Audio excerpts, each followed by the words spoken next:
All right, good evening, everybody. I'd like to call to order this planning meeting of the Council of the Town of Saugeen Shores. Welcome, everybody, to the Council chambers this evening. We're glad you're here. Second item is additions, deletions, or amendments. We don't have any of those. Disclosures of pecuniary interest. Does anybody member have a pecuniary interest they'd like to declare at this time? Seeing none, of course, you can declare one any time if you need to. That takes us on to adoption of the minutes. And you have the minutes of July 15, 2019 before you. And I have a resolution moved by Councillor Gray, seconded by Councillor Mayette, that the Planning Committee minutes dated July 15th, 2019 are hereby approved as circulated. Questions or comments to that set of minutes? Seeing none, all in favor? That's carried. Okay, so that moves us on to our public meetings. We have two public meetings this evening. I'll just advise everybody how those will go before we start. During each public meeting, I'll begin by asking our planner to present the planning report, after which I will ask the proponent to come forward and make any comment that they would like to make. At that point, I will open the floor to questions or comments from members of the public, and I'll ask 3 times for those questions or comments. Following that, we'll turn it over to members of the committee for questions of clarification. In fact, in both of our public meetings, I think the planners can correct me if I'm wrong, but both of our public meetings this evening have decisions connected to them this evening. So these are not these are not public meetings in the way we often do them. These ones, the committee will actually be making decisions. So the committee members may wish to go beyond asking questions of clarification and state their positions on these applications as well this evening. I would just remind anybody who's in the room who has interest in either of these matters, if you haven't done so already, make sure to add your name to the public registry so that you can be kept updated with these files as they progress. So that moves us then on to our first public meeting, item 5.1, a zoning bylaw amendment for First Student Kincardine at 480 Railway Street, and I will turn it over to our planner, Tessa. Tessa. Thank you. So this is for rezoning at 480 Railway Street, as mentioned. So this property is kind of just as you're coming into Southampton along Highway 21, which in this area is known as Railway Street.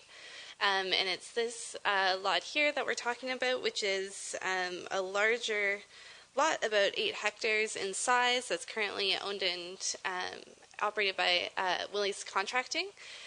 And the proposal is to add school bus storage as a permitted use on this property. So you can see an aerial there, so you can see the existing use is really concentrated in the kind of top corner of the property with the existing buildings and parking areas up there. The zone is light industrial, so you can see the zoning here. All of the purple is light industrial. The kind of hashed areas have some holdings on them, which is why they're hashed. And then in terms of surrounding land uses, there's some future residential as well as more kind of agricultural and light industrial uses. In terms of servicing, there's municipal water and sewer, and the lot does take access off of Highway 21 or Railway Street, which here is a year-round municipal road. So the purpose of this zoning bylaw is to add school bus storage, which is a defined use in the bylaw as a permitted use on the subject lands. So they will remain light industrial, just with this as an added permitted use. And the zoning change will allow First Student to park their fleet of buses on the property. And the SVCA also provided updated mapping for this area, updated EP zone mapping, which is largely along the kind of existing driveway area and an existing water course. So the bylaw is also looking at just making sure that mapping is included as well. So you can see that here. This kind of everything within these kind of blue lines is the regulated area of the SVCA, the hazard land. So you can see it's the existing development is outside of the hazard. It's really limited to the kind of access driveway area. So we are proposing to allow the bus storage use on the entirety of the property in order to give flexibility. to the owners to move it where it makes to put it where it makes sense, and not to limit it to one area of the property at this time. I will note that the development will be subject to site plan control by the town of Saugeen Shores. So right now it's kind of proposed to be located in the existing gravel area. So this area is the one area of the site that's suitable to accommodate bus parking at the moment. Now, the contract for bus parking at this time on this property is only up for about a year. And there's a possibility of it getting renewed if the school bus, if First Student gets their contract renewed by the school board, in which case this property will likely be used for another series, however long that contract is, and the applicant may be able to speak a little bit more to that tonight. But yeah, at this point, the contract is only for 1 year, and it would be likely parked in this existing graveled area that can accommodate those buses. In terms of the policies, from a provincial standpoint, this property is within the settlement area, and so it's expected to accommodate the majority of the employment and commercial uses for the municipality. And in terms of employment areas, the PPS is interested in their long-term protection, and this proposal does not impact the viability of these existing employment lands. In terms of natural heritage, the SVCA noted that the natural features affecting the property include fish habitat, the adjacent lands to fish habitat, and potentially the significant habitat of endangered and threatened species. In terms of fish habitat, that's really limited to the watercourse that's down here and the lands adjacent to it, which is defined as 120 meters from the watercourse under the PPS, and all of the existing development you see here is all outside of that 120 meter adjacent lands buffer. The SVCA noted that they did not oppose the waiving of a need for an EIS, as the proposed use does not involve any major site alteration. This property was deemed to have low archaeological potential, so an assessment was not required. And in terms of hazard lands, the updated mapping has been provided. In terms of the local official plan, the property is within the employment areas for the town of Saugeen Shores, and these areas are expected to accommodate the industrial lands for the town's planning horizon. Permitted uses in employment areas include light and heavy industrial uses such as manufacturing, processing, builders' yards, warehousing, storage, and transportation facilities. So this proposed school bus parking is an appropriate use to be located in an employment area. The official plan does include policies for urban design in employment areas for development, including entering into a site plan agreement and a 10-meter vegetative buffer be included around the boundaries between employment lands and residential lands. So there is a draft plan of subdivision, which was approved, my understanding is quite a long time ago, on the adjacent lands. In that draft plan, there is a 6-meter buffer included adjacent to the employment lands. So we're recommending that a 4-meter buffer be included on the employment lands to ensure that the official plan policy of a 10-meter buffer is met. And this buffer has been included as a recommendation through the site plan control process. So we think that's the best means to ensure this buffer is included. And then just to note that the SVCA did recommend updating the environmental hazard lands to update their, conform with their updated mapping. In terms of the zoning bylaw, the property is zoned light industrial. Generally, light industries are understood as those that do not produce significant emissions or effluent as part of their operations, but include things like truck and car repair, fuel storage is a permitted use, warehousing, those sorts of uses. A bulk sales establishment as well. So those are all currently permitted uses. And in our opinion, school bus storage is a complementary use to those already permitted within a light industrial zone, and this is an appropriate location for the proposed use. And there is room on the property for both the existing use of Willys contracting and the school bus storage. And then just to note that the EP is proposed to be updated as well. In terms of the agency comments, the Conservation Authority provided a number of comments in regards to their regulated and hazard lands on the property. They were generally satisfied with the proposal as long as the proposal didn't involve any significant grading, which it shouldn't, and will be subject to site plan control.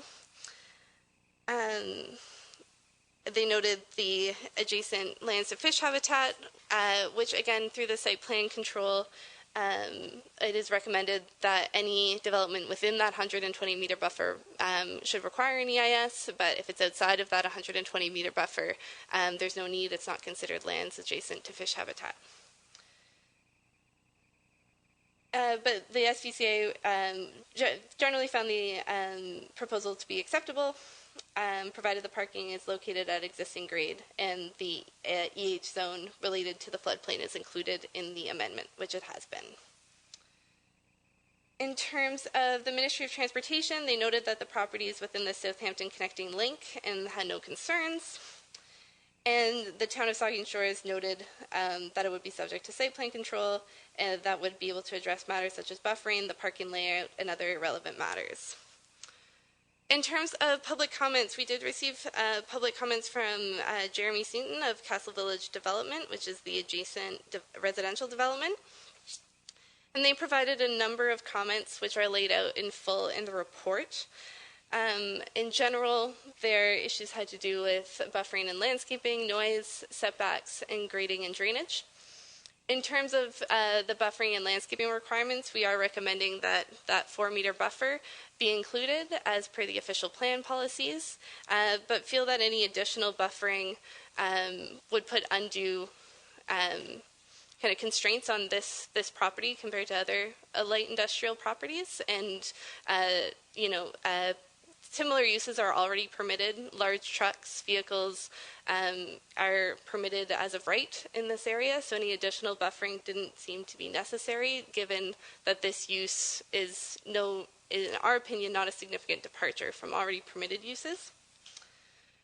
In terms of noise, their main issue is with the backup beeping noises that some buses make, and again, that noise is those trucks with backup beepers are already permitted to park on the property without any additional constraints, so we didn't feel that the addition of buses was a new kind of noise impact that wouldn't already be on this property.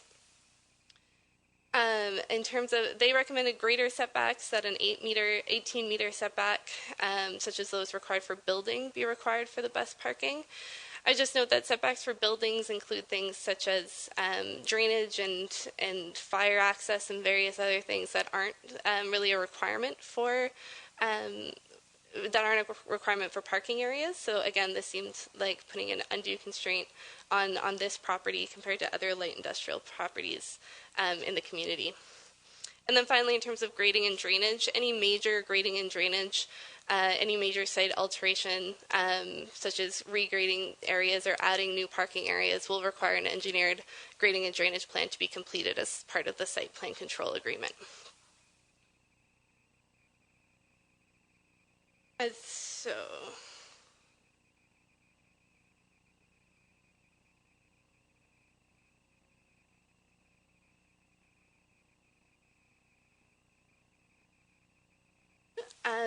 So I think that covers the bulk of my report. Again, there's more details in response to the comments by the adjacent landowner in the report, but I would just note that staff don't believe that this use is a large departure from the existing permitted uses on the land.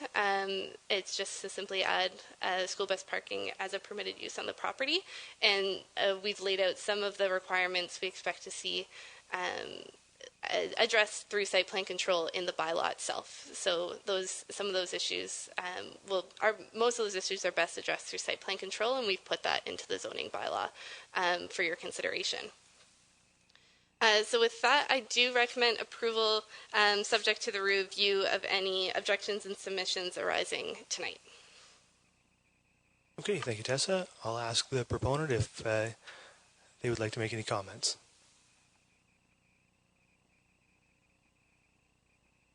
Yes, good evening. Thank you, Mr. Mayor, members of council. My name is Ron Davidson. I am a private planning consultant.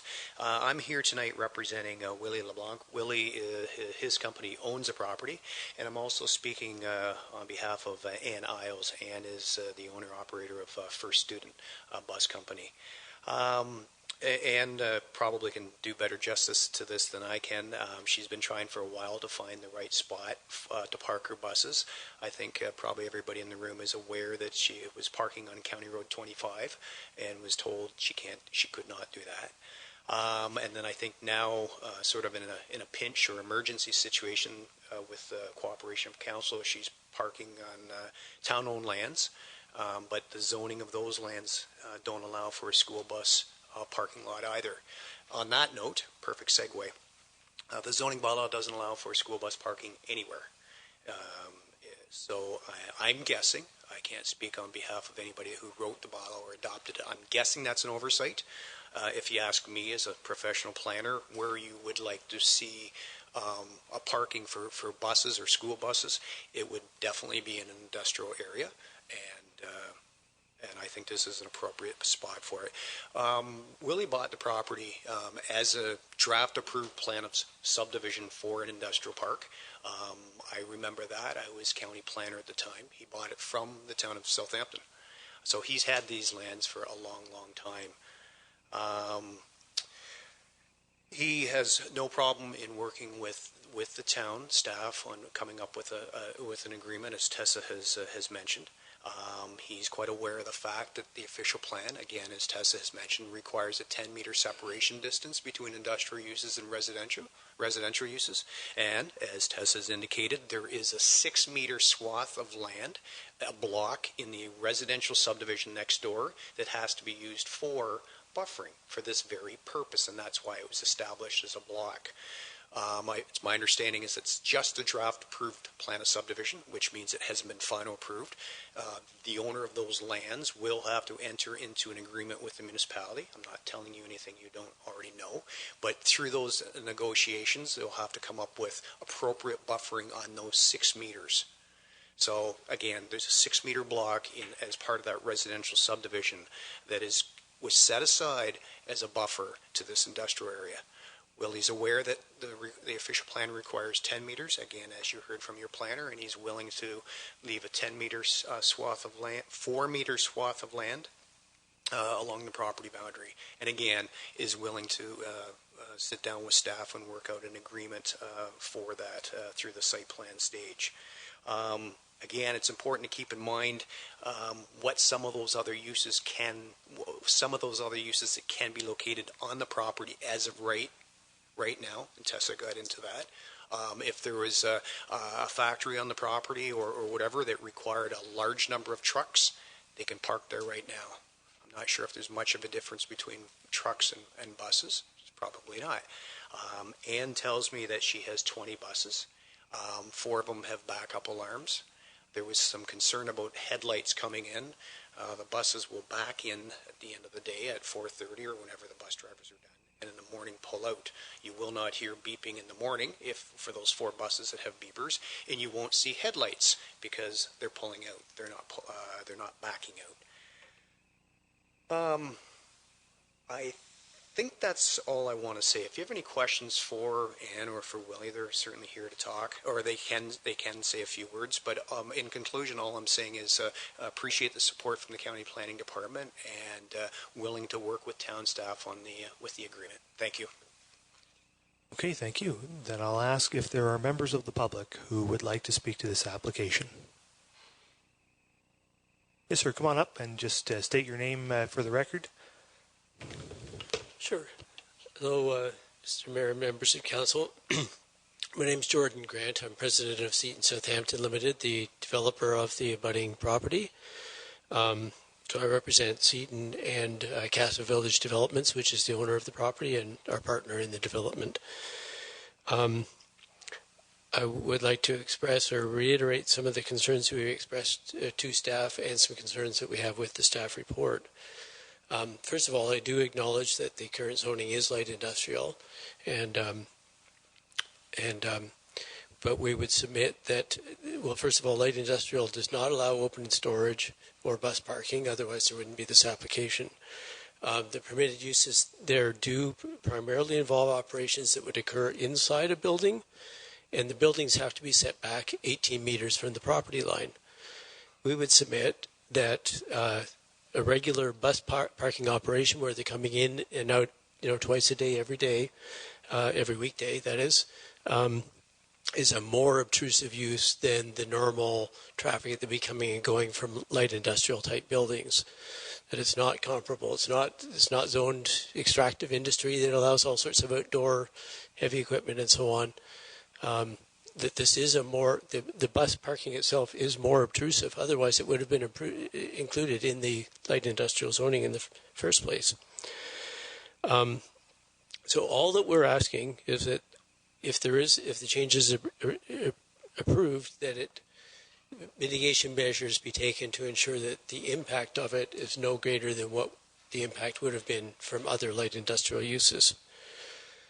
And our concerns, the paramount concern is noise.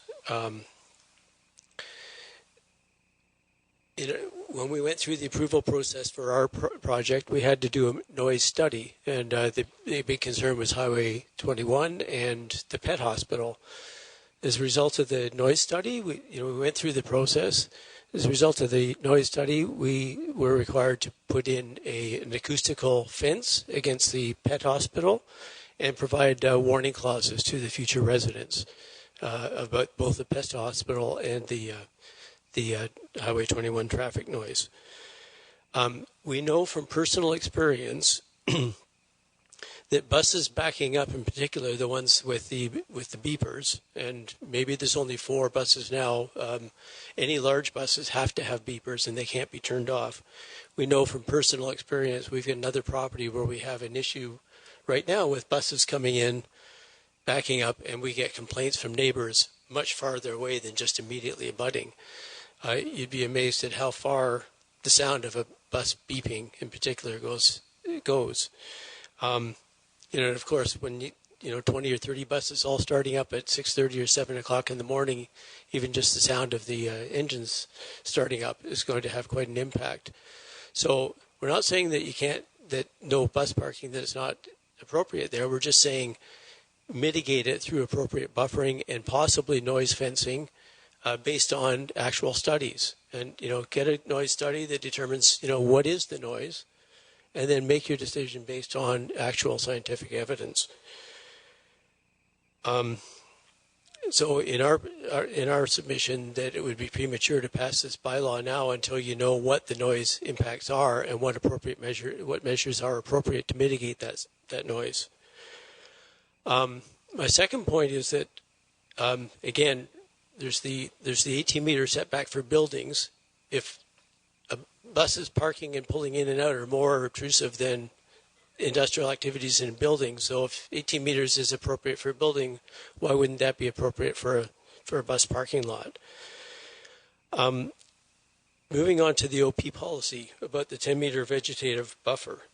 The OP is pretty clear. It says that it shall include a landscape features, including the provision of a contiguous 10-meter vegetative buffer area along the exterior boundary of the area designated employment. It doesn't say the buffer is supposed to be in the residential zone. It says that it should be within the employment zone.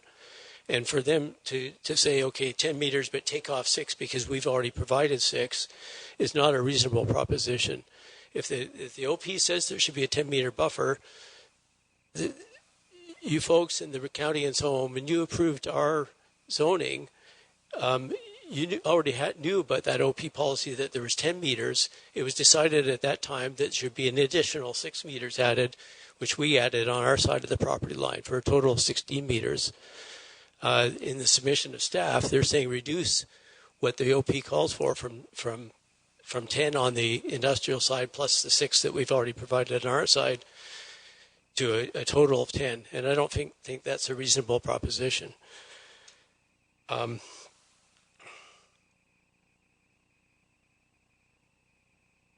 So in conclusion, we'd say, first of all, we understand that the bus company has 1 year left to go on its contract. We would say our residents haven't moved in yet. We have absolutely no problem in a temporary bylaw being passed to allow it for this year until the end of this contract. And that would give the proponent sufficient time to carry out the studies and so on necessary in order to apply for a permanent zoning amendment. And that zoning would incorporate whatever mitigation measures are required. Our zoning bylaw incorporates the buffering and extra deep setbacks right in the bylaw. Those are not site plan requirements. Those are incorporated into the bylaw. And I would submit that whatever mitigation measures are ultimately determined to be appropriate should be incorporated into the bylaw. So it's way too premature to pass the bylaw now before you know what's required. If, despite our submission, that you do choose to pass the bylaw now without knowing all the information, then we'd say, okay, then the fallback should be 10-meter vegetated buffer as per the zoning, as per the official plan, and 18-meter setback to both not only buildings but to the bus parking area.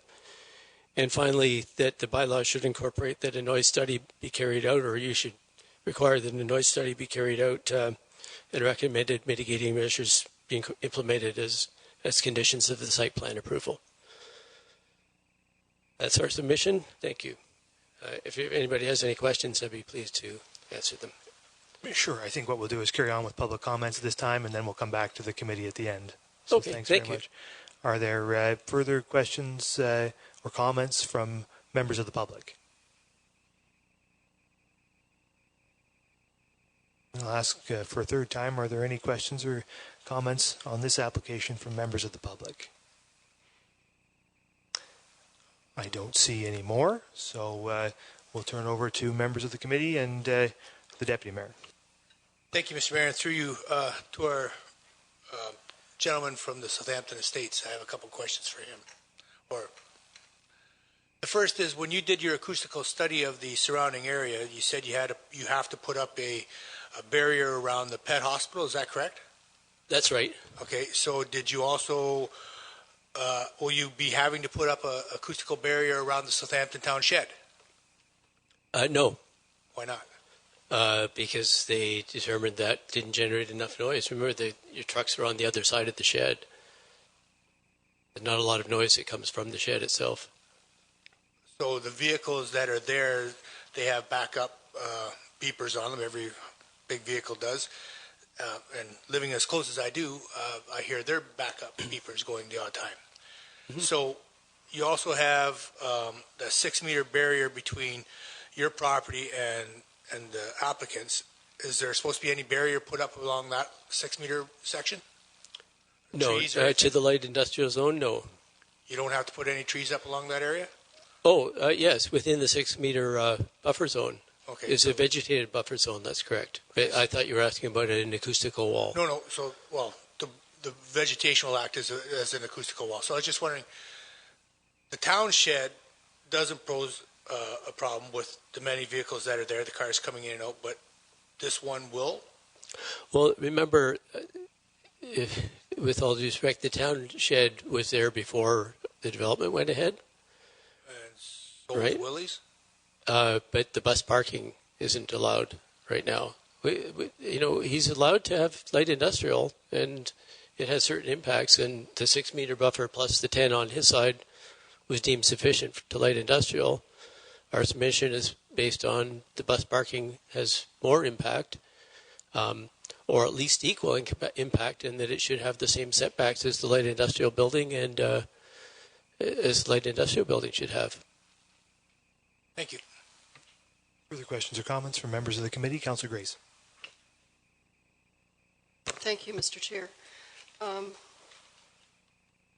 I don't know if I have any specific questions for you, but I do have some that relate to comments and questions you've made.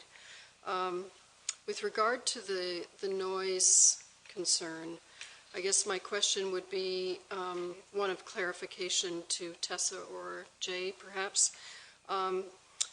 Is the requirement for conducting a noise study, that's something that could be added into the next phase of this if it turned out that this was extended past 1 year? Yes, so you could have it as a requirement of the site plan agreement, potentially.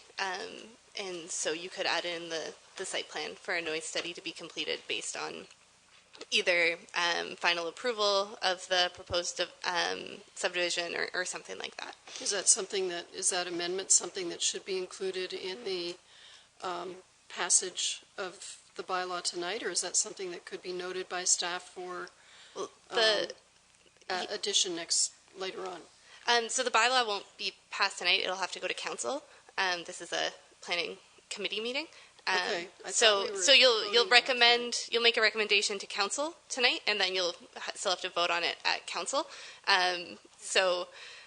As per normal practice.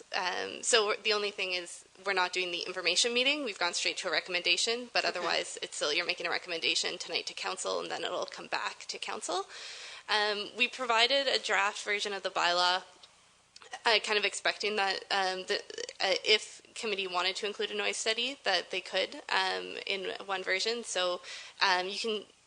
There's definitely flexibility in terms of what kind of criteria you would want in terms of when that might be triggered, if it's at the time of a contract renewal or at the time of final approval of the subdivision or whatever else. And that's really up to committee to decide how they'd like to proceed on that.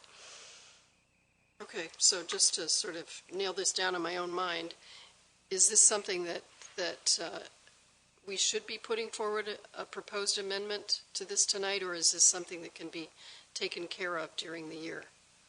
Something that can be taken care of during the year. Okay. Don't know if you want me to verbalize it, but yes, we think we've been having early discussions with the proponent and the landowner, and that they're willing to entertain reasonable means to understand the impact and address them if needed. So we've had those early discussions, and so I've made a note, and we can keep track of that if you want to pass the bylaw. Okay. I've got another question about the official plan. I just looked at the official plan, and could somebody give me the reference of where the official plan specifically talks about the 10 meters required buffering? I mean, there seems to be a disagreement between Mr. Seaton's interpretation and staff's interpretation of what exactly would comprise that 10 meter. The exact reference.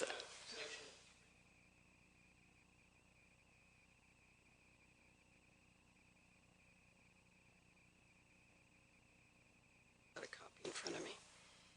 And I can come back to that in a minute once I look at that. I think I've got one more.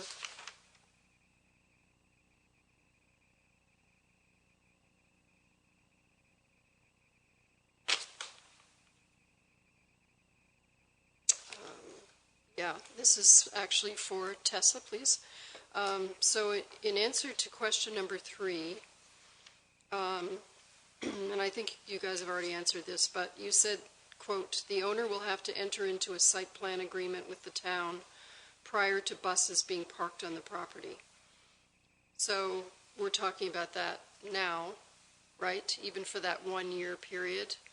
Yes, yeah, okay. Yeah. If I can look at that and then maybe come back later. Thanks. Further questions or comments? Councillor Rich. Thank you, through you, Mr. Mayor. So I've One question: when would the opportunity for the school bus lease renewal happen? Like what's the date on that? Councillor Rich would like to know when the lease renewal date is at this point. So December 2020. Is there any reason why we can't take the suggestion of a temporary bylaw until January 2021, and then work from there after they find out whether or not they need they're able to get their lease renewed? No, committee could choose to pass a temporary use bylaw. When we could, but there should be a sorry.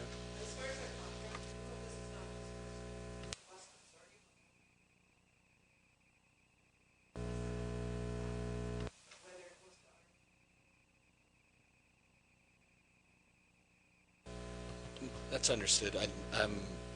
My question really relates to if we pass a temporary bylaw, then we don't really need to, because there's no one living in the property next door, then we don't really need to go through all the questions of whether or not it meets the noise regulations. We can kind of put all that in place so that when your contract is renewed, or if it is renewed, we can make sure that we know exactly what needs to happen on that property so that it complies with everything, and then that way it expedites it, gets it through here today. And so my question was really to Tessa or to Jay as to whether or not is there any reason why we shouldn't do that. Jay has a comment to that. Jay? Well, I just saying the issue with passing a temporary bylaw tonight would mean we still have another public process, public meeting when and if they come back with another bylaw. Like you can't pass a permanent bylaw without going through this process again. And with that, Jay, would that impose more cost on the applicant? Like Yeah. Another Yes. process, another zoning bylaw amendment Yes. process. Is that correct? That's correct. When you get to addressing others, I have a couple more to address Mr. Grant's concerns, a couple more comments, but Sure. So let's just carry on with questions from members of council. Are there further questions or comments from members? We'll take Councillor Mayette and then come to you, Councillor Grace. Councillor Mayette. Thank you, Mr. Chair. Christopher Jordan, with regards to the 18-meter setback that you're suggesting would be appropriate as opposed to the, I think, 6 meters that is, or 10 meter. There's two different things we're talking about. The vegetated buffer zone. Press that little button again. There's two different things. There's the vegetated buffer zone and the setback. We have both within our bylaw. Okay. So we have a 6 meter vegetated buffer zone, and then they also increased our setbacks beyond the normal setback. They added another 6 meters to our setback requirement. Mm-hmm. So we've got both.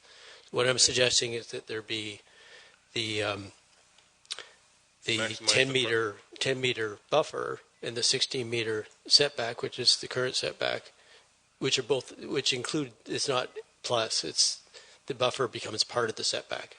Okay.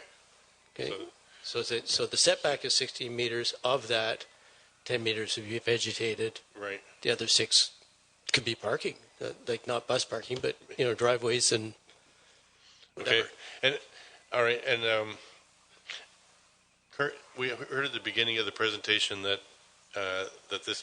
this subdivision has been zoned and is in a planning state for a considerable amount of time. Do you have an idea at what point in time you'll actually be building? We're hoping to be building the first little phase of 6 lots, touch wood, November, December.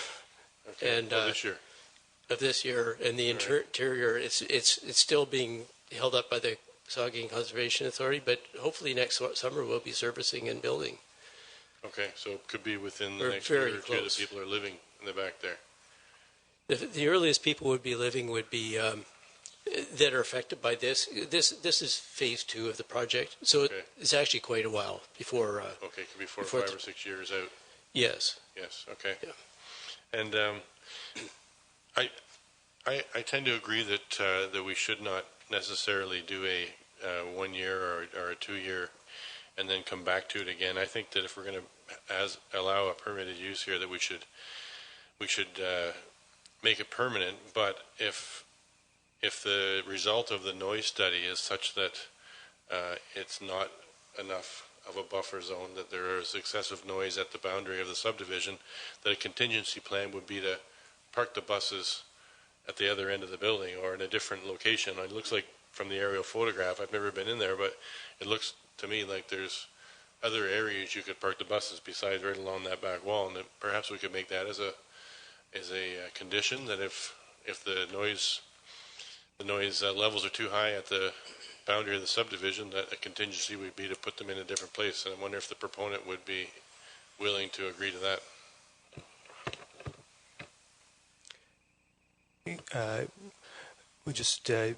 Did you have something? I have a question. Is it appropriate for me to ask a question of your own staff, or?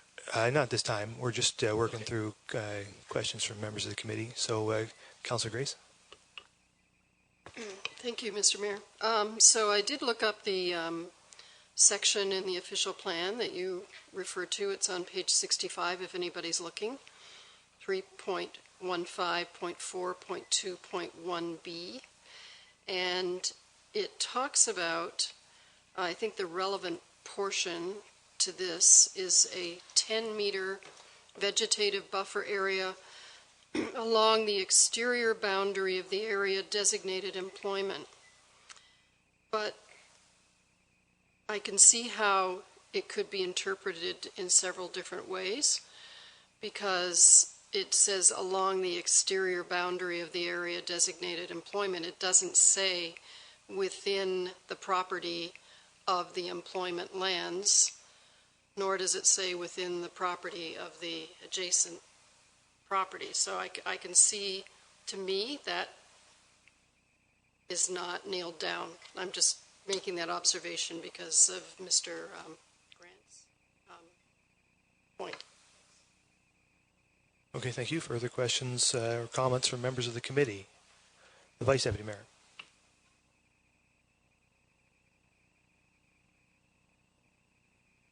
Was that me? Thank you, Mr. Mayor. To Mr. Davidson, or the owner of the Willie's property, how many years has Willie's been located on that site? And secondly, over the years, the number of years you've been there, have your vehicles had backup beepers on them?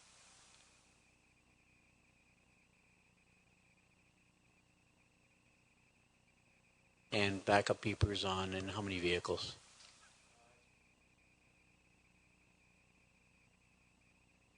On a regular basis over the last, since 1997? What?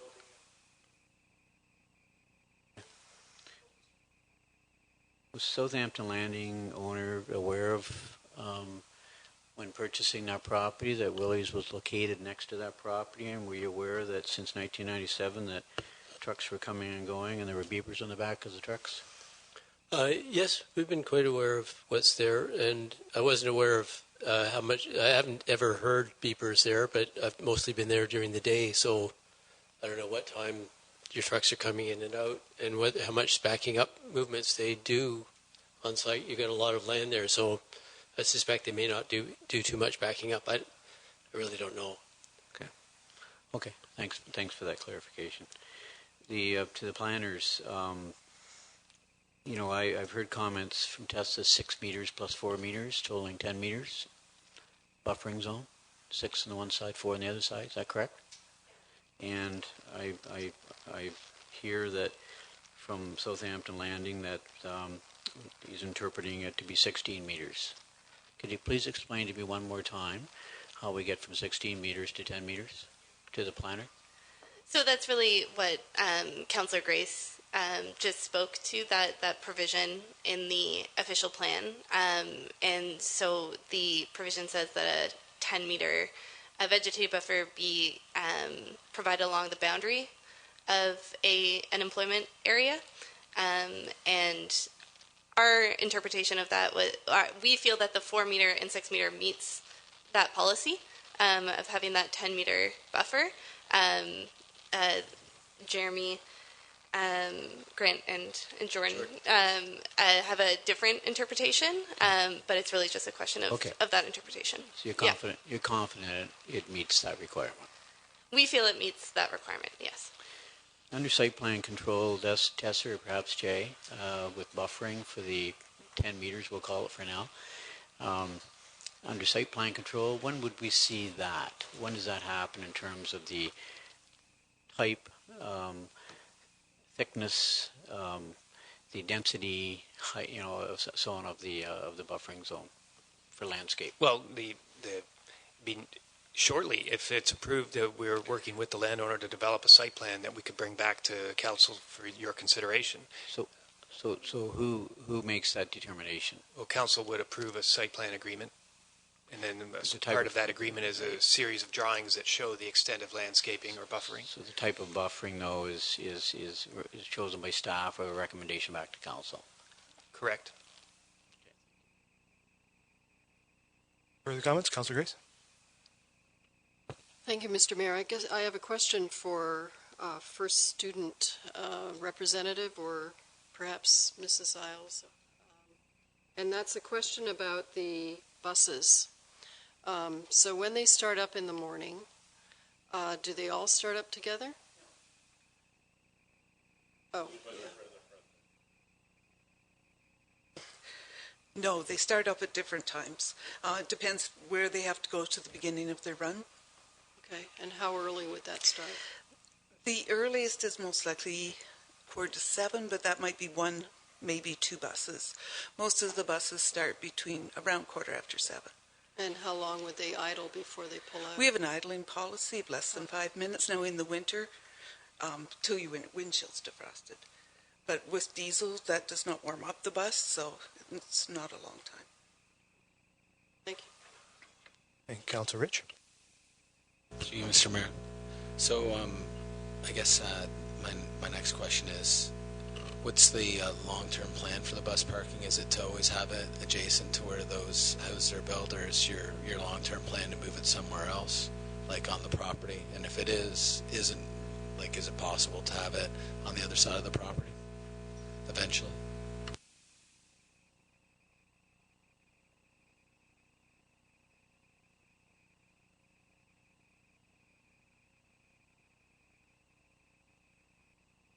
Anything further?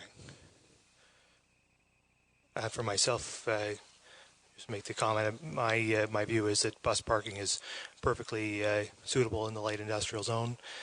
We have to have a zone where buses are allowed to park, and the light industrial zone seems like the perfect zone for the parking of buses.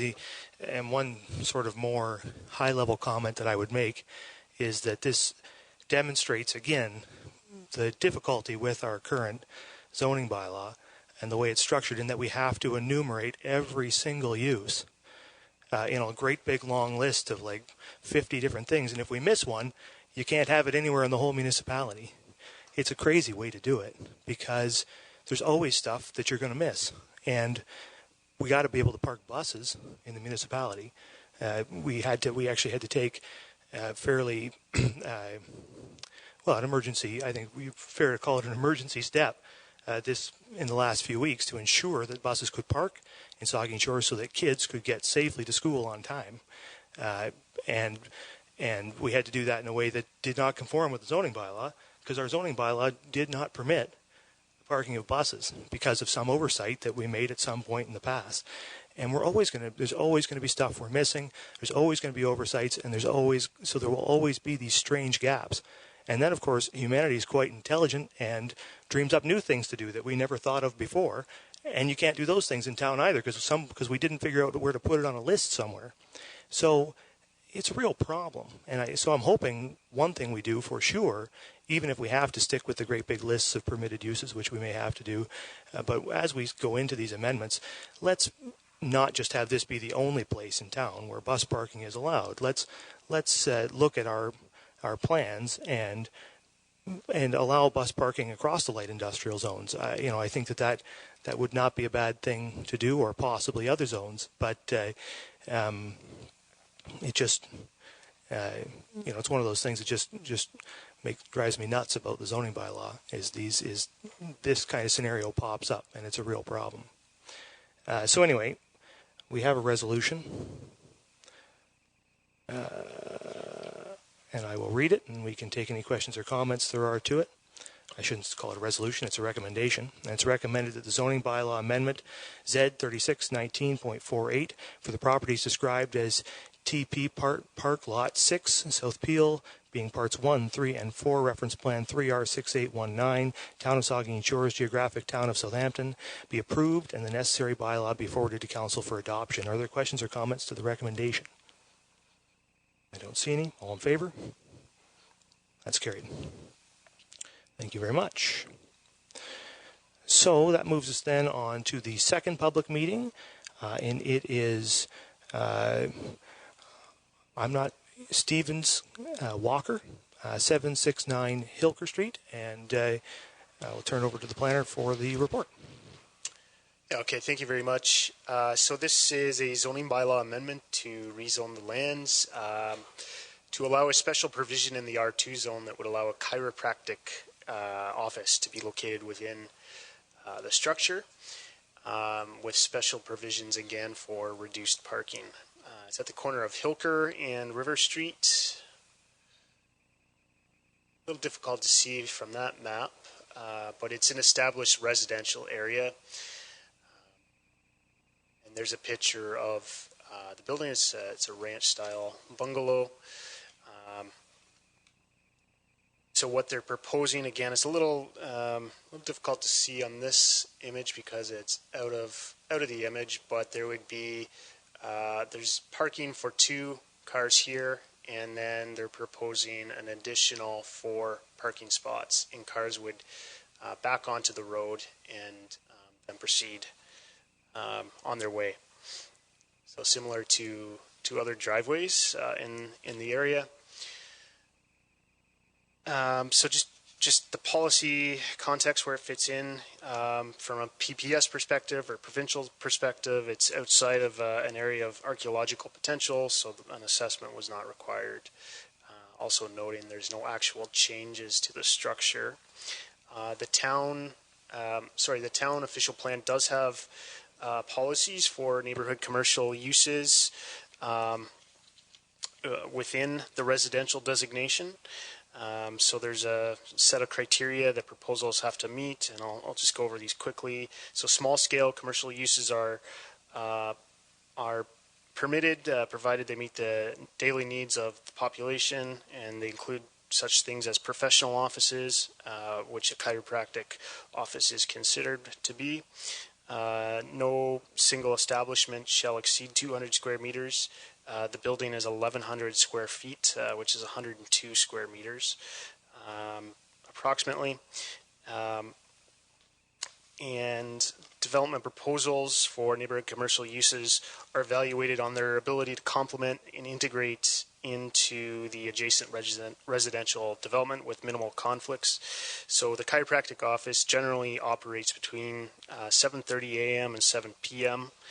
As I've noted, there's minimal modifications proposed to the building's form or the aesthetics, aside from a small sign and modified parking, which is on page 5 of your staff report. You can get more details on the parking proposal. So up to 6 parking spots. The nature of chiropractic offices are you see a client typically for a short period of time, and then another. There's usually not a lot of stacking of patients in a waiting room, typical of doctors' offices and so on. So planning staff believe that the site, as a chiropractic office, does integrate in the surrounding residential neighborhood, and it is staying in the R3 zone. Should the chiropractic office use cease to exist, it can sort of convert back to a use permitted in the residential 2 zone. Adequate parking is provided for. Typically, neighborhood commercial uses have to undergo site plan control. However, town staff confirmed that this is not necessary given the minimal physical changes happening. And overall, planning staff do not feel there'll be a adverse impact on the character of the neighborhood through this use. So as noted, it's the R2 zone. It's staying within the R2 zone. It sort of provides a range of uses, some of which are arguably more intensive than the chiropractic use, such as a child care center. It's a small-scale professional office use, as noted again, will not adversely impact the neighborhood, in my opinion, and the reduced parking requirement works given the function of the office type. So in my opinion, it conforms to the official plan, is consistent with the PPS, and represents good planning. My recommendation, therefore, is to approve the proposed bylaw, subject to the review of objections and submissions arising from the public meeting. Thank you, Daniel. Is the proponent in the room? The proponent is here. Do you wish to speak to the application? No? Okay, thank you. So I'll ask then, are there members of the public who wish to speak to this application? Ask again, any members of the public wish to speak? They're not springing right up, so I'll ask one more time. Would you come up to the could you come up to the podium and do it, just so that the webcast can pick you up?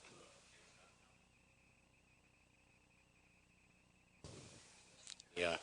Sorry, my name's Bob Tatey. I live on corner of River and Brecker, and we've got the application here. But you were saying, in the thing it said the existing 2-vehicle driveway is proposed to be extended to provide space for 5 vehicles. So is it 5 plus 2 makes 7, or is it? We can ask Mr. Kingsbury. Because you were talking 6, and I'm not sure. It's actually up to 6, so including the existing 2. Okay. The zoning bylaw itself stipulates that no more than 50% of the lot frontage can be used for parking, and that equates to 2 plus 4, so 6. Okay, so that's what I wanted clarification on. Okay, thank you. Right. Does there anybody else have anything? It doesn't look like it, so I'll ask if members of the committee have any questions or comments they'd like to raise on this one. Councillor Grace. Thank you, Mr. Chair. So this property is now being used as a chiropractic office? Correct. Okay. So my question is about parking. And do people typically park on the street on Hilker now? Do you know? The applicant might be best to address that answer. My understanding is yes, they typically would, because the parking, I mean, it only fits 2 cars at the moment. Okay.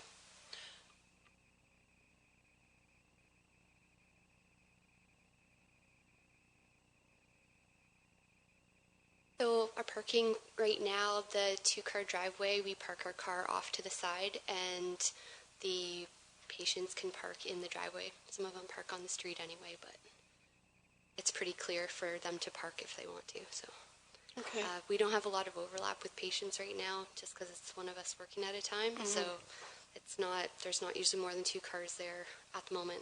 So. But you're planning to sort of expand? Is that the idea? And that's why you need more parking? We are getting busier, so we need a bit more space, more than what we can use under the current zoning. So yeah, we'd probably use more. I guess if we have 2 practitioners working, we'll have 4 cars there, potentially. Right. Yeah. Okay. I have a follow-up question then. So in the report, one of the justifications is citing the official plan, the section that says that parking should be designed to minimize vehicular and pedestrian traffic, which I think, that seems logical. I'm just wondering, especially since this is a corner lot, and I guess this question is for Amanda, what's your opinion about restricting street parking then if they have enough, it seems to me that it might be, if you've got people backing out onto the street and it's a corner lot, I'm just wondering if we could, what would you think about putting a no parking sign up there? Is that going to be adding to the congestion at that corner? So, through you, Mr. Mayor, the proposed parking is far enough away from the corner that I don't think the corner will impact where the parking is, and I don't believe you need to sign it because it will be clearly a wide driveway in this area that it would be clear people wouldn't park there because they would be in front of a perpendicular parking space. Anything further from committee members? I don't see anything, so just give me half a second to toggle over to the recommendation. So it's recommended that the zoning bylaw amendment Z4119.46 for the properties described as Plan 11, Block 108, West Part Lot 90, West Part Lot 91, Town of Saugeen Shores, Geographic Town of Port Elgin, be approved and the necessary bylaw be forwarded to Council for adoption. Any questions or comments to the recommendation? Seeing none, all in favor? That's carried. Okay, so that is the end of our two public meetings. And that moves us into Committee of the Whole. We have no delegations in Committee of the Whole. We do have two reports. So we'll go to the first one, which is a staff report on a site plan agreement for Butner, 617 Catherine Street. And Jay Posner has the report. Jay. Yeah, so I just wanted to highlight, you've seen this before, back in January, February, I can't recall which month, you passed the very specific site bylaw for the land, understanding there would be a site plan coming for a sixplex with associated parking and other amenities, and that's what you've got. So just like to highlight a few things, there is a parking area shared with neighboring lands also owned by Mr. Butner. They're shown as the existing dwelling just to the west on Catherine Street.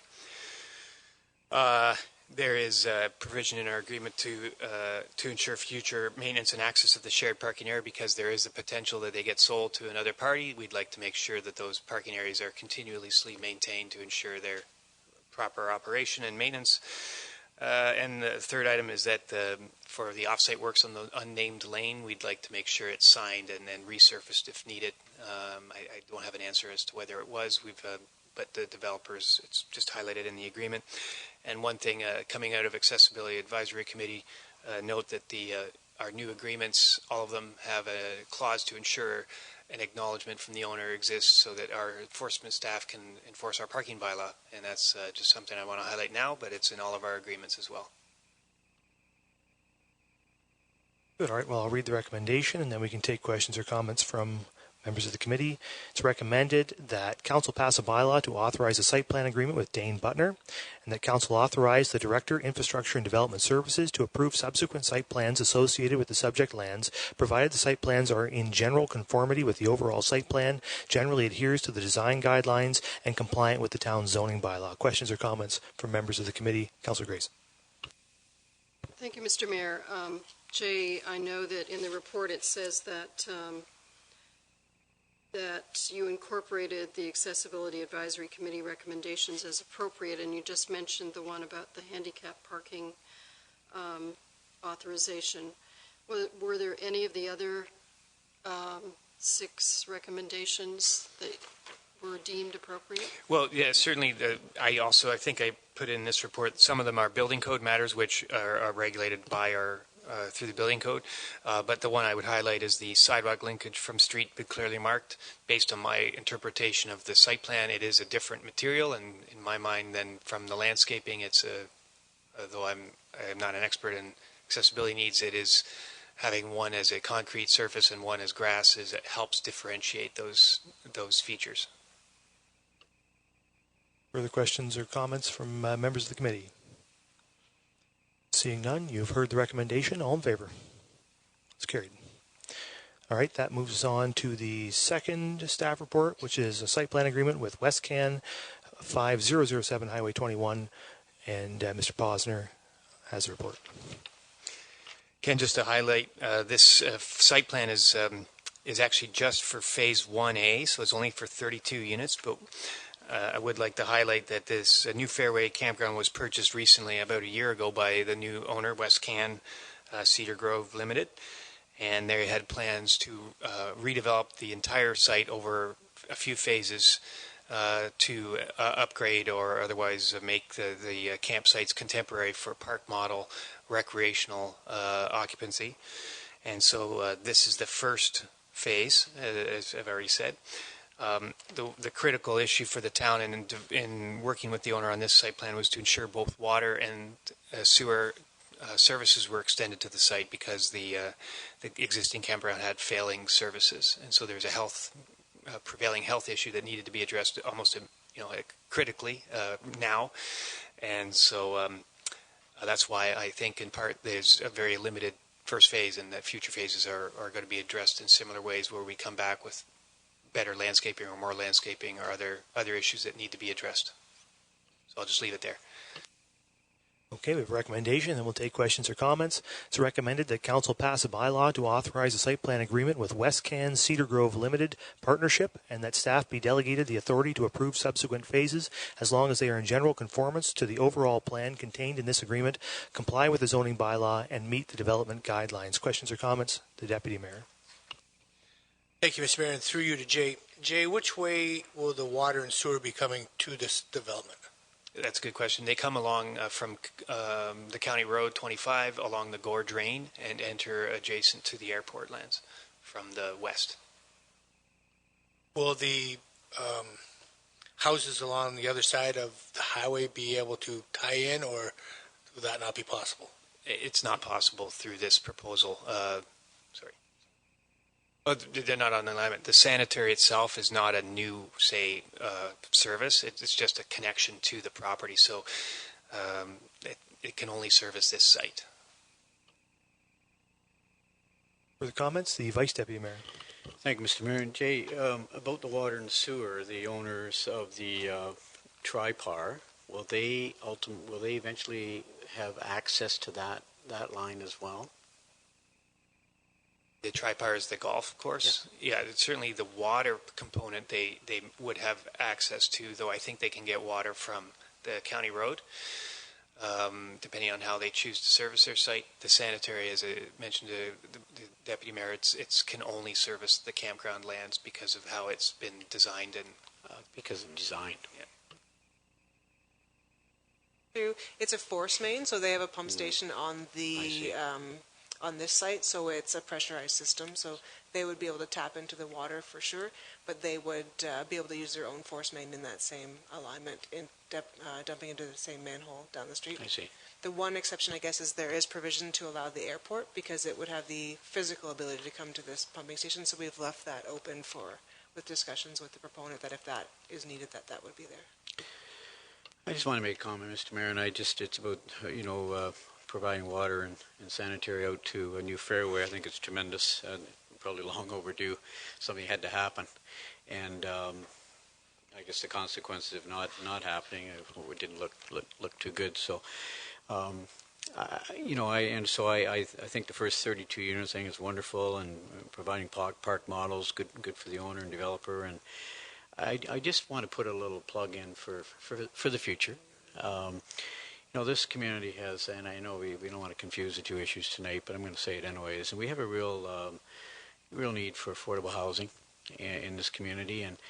And boy, I tell you, I mean, there's lots of people in this community who like to get their hands on a $150,000, $200,000 park model. Maybe that's the higher end, but from a housing standpoint. And I mean, if you go down to Grand Bend, there's wonderful developments down there. There's wonderful developments in Simcoe County. I heard at Emo how they did it. They're all around the province. So it's just a little plug, for the future. I think having 12-month season there, people being able to live in a residence that nature, in a modular home setting would be ideal for this community. And I just hope developers eventually do come forth and make that proposal to council and town staff, Mr. Mayor. But again, I just want to thank and congratulate the owner. I think it's something that was long overdue, and it had to happen. So, good work. Okay, Councillor Grace. Thank you, Mr. Mayor. I've got another question about the Accessibility Advisory Committee recommendations.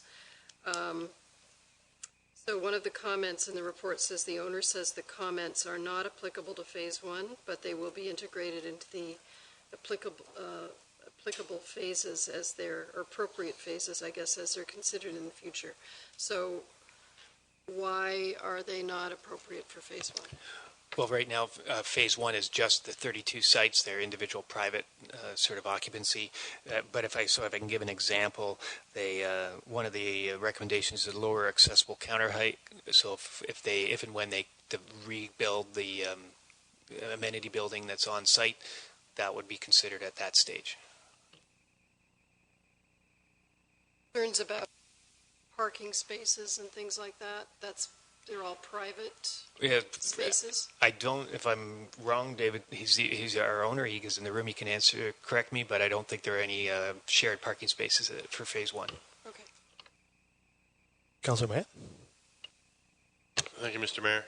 I just found myself a little confused, which isn't uncommon, but after the Vice Deputy Mayor spoke about affordable housing and year-round mobile home parks, which I agree are a tremendous prospect for our community. Are we not talking about here the seasonal recreational accommodation only, though? So I think it would be worthwhile maybe for Jade just to speak about the difference in terms of these lands are currently zoned for seasonal recreation facility. Their zoning does not permit year-round occupancy. So for year-round occupancy to take place, a zoning process would have to come before this council separate from this. So that's why we're limited to seasonal recreation. Is that fair enough to say, Jay? It's fair. I don't need to explain it anymore. Okay, but just looking at when you're putting in sewer and water, and when you put up a mobile home that looks something like the one that's proposed, the proposed design here, those look more like year-round. So what we're doing, we're putting a foot in the door that we expect that eventually this will become a year-round application before us? I think that would be a matter that would have to come back before this council for consideration. The applicant is not asking for that at this time. He's asking us to approve a site plan to allow him to move forward with this water and sewer installation and some changes to the layout of the property. But he would be free to come and ask us in future for that. I guess maybe could I just expand on your question a little bit? I would just ask of the plan. I mean, I see, there's a lot of agreement around this table. I think probably unanimous agreement about the need for affordable housing and something that we want to advance. And I just wonder with regard to the site plan agreement specifically, there is this acknowledgement that the lands will be used as a seasonal recreation facility only, and that the units may not be used as a permanent residence. That's a restriction placed in the site plan itself. If in the future we were, affordable housing were to become a desire for the proponent, would this site plan become a restrictive covenant that would tie that up somehow? Well, I mean, it would until we chose to amend the agreement or otherwise replace it with whatever new agreement to facilitate the permanent housing. Okay. So I think anyway, I think it's just very important, and the reason I'm being cautious, it's very important for us to remain focused on what the developers asked for here, and not to make this a discussion about something that he hasn't asked for. But I think that what I'll say is that I think we've been saying as a council to virtually every developer who's come in here in the last number of months that affordable housing is a high priority for us, and we expect all developers across the municipality, whatever they're developing, wherever they're developing, to offer us affordable housing options.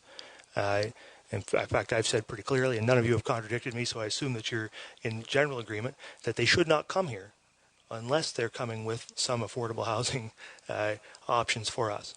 So that's an expectation we put out just in general, not specific to this developer, but just in general. So maybe, I think that hopefully this developer and all others will hear that message and consider what this community and this council are looking for in the future. But hopefully for this evening we can remain focused on the site plan in spite of the fact that I just went off on a tangent. Councillor Mayette. Just one more point of clarification for my own benefit is it would seem to me that when the developer is digging a trench to put in the sewer and the water, if he was putting in a gas line at the same time, that might be a clue as to further intentions. And so and that wouldn't require our necessary site plan amendment to put a gas line in, right? So is there a gas line going in too? Because that would...